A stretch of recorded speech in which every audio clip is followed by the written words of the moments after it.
Hello, everyone. Welcome to week 8. This is wonderful. You guys have done it again, made it through another 8 weeks. So that's just great.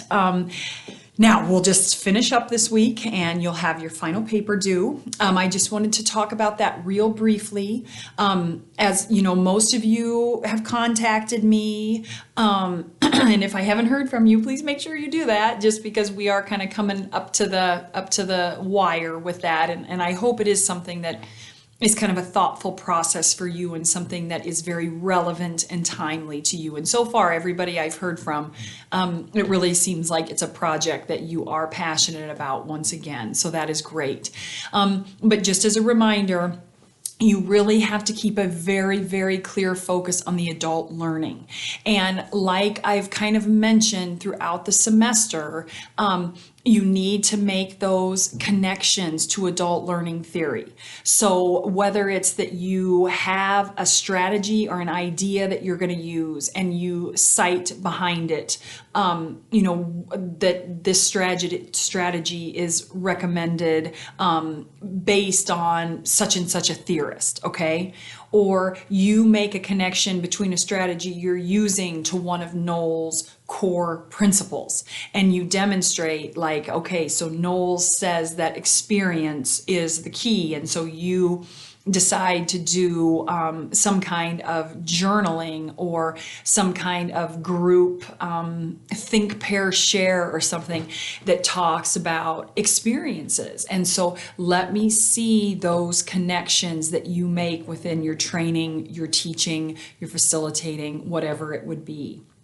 Now, remember too that I do need the basics, that you need to kind of show me, or you need to share what the overall purpose is, who your audience is. You'll identify your learner outcomes, the instructional activities that you will use, and the methods and tools for assessment, okay? Now, this is a key, and sometimes people forget about this. I need you to talk about the impacts of your learners' personal, cultural, and social experiences.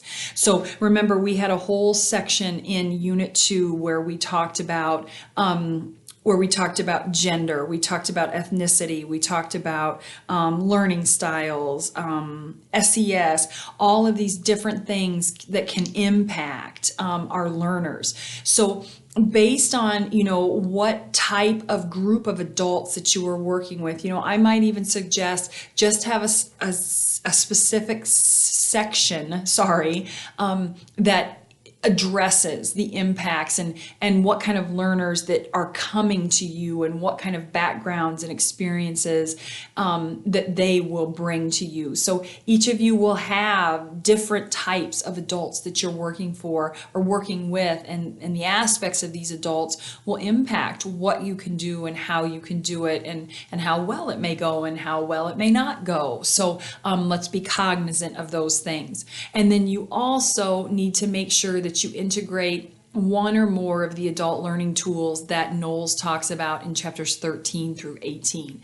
So just tell me how you might use one of these within the training, the module, the unit, whatever it is that you're creating. And again, that scholarly reference and those connections to adult learning need to be so very clear, okay? Because really what I am asking you to do is I'm kind of asking you to write a paper that's basically your experience, your opinion, your knowledge. And that's a great thing. And I do trust that all of you are very competent and knowledgeable in your field, but I need you to support that, because otherwise you can just write me a however many page journal reflection and be done with it. So we need to up it to the scholarly level, just like whatever you guys will do with in your comprehensive exams, and what you'll do in dissertation readings, and what you'll do in dissertation and research proposal 1 and research proposal 2. That information and that support, those connections have to be made, okay? So if you have any questions this week at all, please feel free to reach out to me and I will try to answer them as best I can. But hopefully you've taken the feedback that I've given you all semester, you know, on the myriad of assignments that we've had, and you can really see those things that I'm requesting from you for this final paper. Okay, so once again, it has been a pleasure working with each of you. Good luck this week, and I look forward to your final paper. Okay, take care. Bye.